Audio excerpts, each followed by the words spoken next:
Ladies and gentlemen, it's Mike from Talk to the Mike 747 Tips and Tricks for Surviving the Flatbed Lifestyle. Follow up on the cat engine that I showed you when I was inside. It is now secured. It's two chained, as we call it. Chains on the corners, straps in the middle. It's 28,300 pounds, and she is tarped. Like I said, chains on the corners right here. Each of these straps is worth 5,400 pounds, as you may already know. Respect.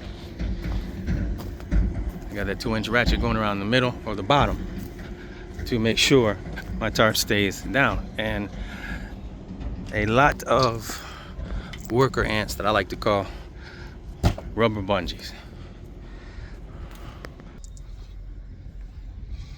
We're going to Colorado, y'all. I'm gonna let y'all know how I go.